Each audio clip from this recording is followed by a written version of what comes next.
کل قریب اللہ کی رحمت والا مہینہ تشریف لانے والا ہے،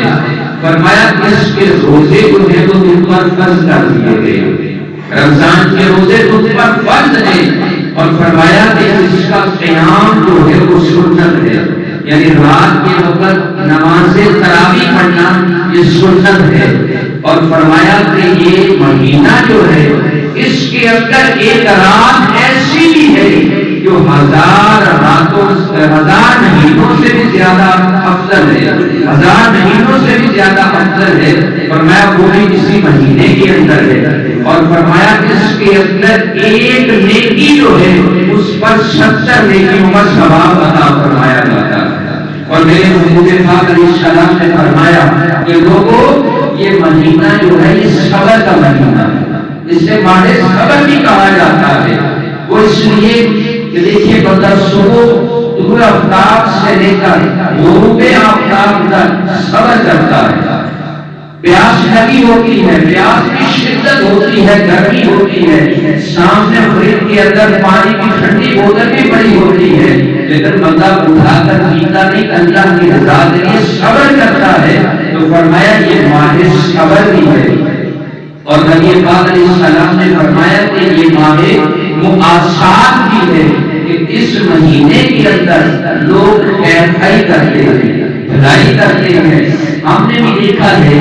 کہ بڑے لوگ جو ہیں وہ اپنے رشتہ داروں کے ساتھ بڑا جو ہے وہ تعاون کرتے ہیں، وہ کسی کو کپڑے لے کر دیتا ہے، کسی کی پیسوں کے ذریعے مدد کرتا ہے، لوگ اس مہینے کے اندر صدقات و خیرات کرتے ہیں، لوگ اپنے مال کی زکات دیتے ہیں، جس کی وجہ سے غریبوں تک وہ جو ہے وہ پہنچا دیا جاتا ہے اس کو، اور لوگ جو ہے وہ اپنا صدقہ فطر دیتے ہیں۔ تو فرمایا یہ ماہ مؤاسات بھی ہے، بھلائی کا مہینہ بھی ہے، اور اس مہینے کے اندر لوگ دوسرے لوگوں کا روزہ بھی افطار کرواتے ہیں۔ تو میرے نبی پاک صلی اللہ علیہ وسلم نے ارشاد فرمایا کہ جو کوئی شخص کسی کا روزہ افطار کرواتا ہے، اللہ تبارک و تعالی اس کے پچھلے سارے گناہوں کو معاف فرما دیتا ہے، اس کے سارے پچھلے گناہوں کو معاف فرما دیتا ہے۔ جو کسی کا روزہ افطار کرواتا ہے، صرف اتنا ہی نہیں بلکہ فرمایا کہ اللہ تبارک و تعالی اس شخص پر دوزخ کو حرام فرما دیتا ہے، اسے جہنم سے آزاد فرما دیتا ہے، اور فرمایا صرف اتنا ہی نہیں بلکہ اللہ تبارک و تعالی اس روزہ افطار کروانے کی وجہ سے اس کے رزق میں برکتیں عطا فرما دیتا ہے۔ اور فرمایا جو شخص کسی کا روزہ افطار کرواتا ہے، صرف اتنی فضیلتیں نہیں بلکہ اللہ تبارک و تعالی اس روزہ رکھنے والے کے برابر اس افطار کروانے والے کو بھی پورا ثواب عطا فرماتا ہے، اس کے ثواب میں کمی نہیں کرتا جس نے روزہ رکھا ہو، بلکہ اللہ تبارک و تعالی اس افطار کروانے والے کو بھی اس کے برابر پورا ثواب عطا فرماتا ہے۔ تو جب میرے نبی پاک علیہ السلام نے یہ فضیلت روزہ افطار کروانے کی بیان فرمائی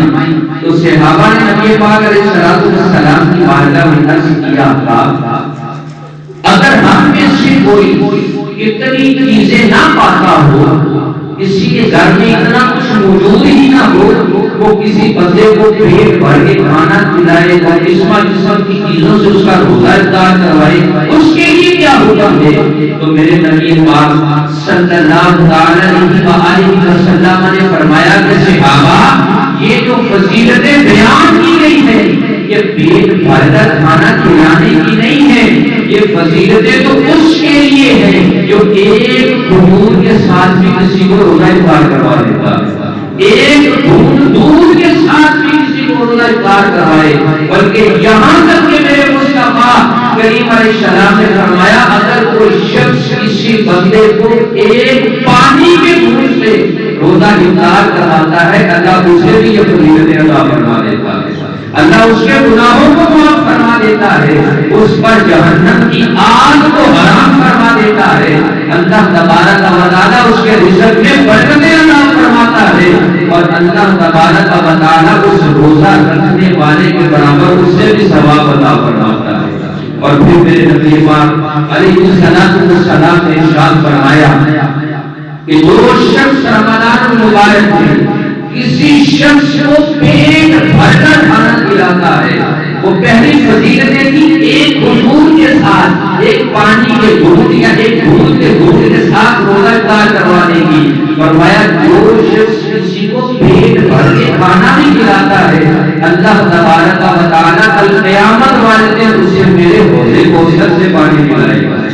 کتنی فضیلت ہے رمضان المبارک میں کسی کا روزہ افطار کروانے کی، کسی روزے کو کھانا کھلانے کی۔ فرمایا کہ جو شخص کسی کو پیٹ بھر کر کھانا کھلائے گا، اللہ تبارک و تعالیٰ اسے میرے حوضے کوثر سے جام پلائے گا۔ اور فرمایا جو شخص ایک مرتبہ میرے حوضے کوثر سے جام پی لے گا، پھر کبھی مجھے پیاس ہی نہیں لگے گی، اور اسی حالت میں وہ شخص جنت کے اندر داخل کر دیا جائے گا۔ کتنی فضیلتیں ہیں۔ اور فرمایا کہ یہ رمضان المبارک کا مہینہ جو ہے، اس کا پہلا عشرہ جو ہے وہ رحمت والا ہے، اس کے اندر اللہ کی رحمت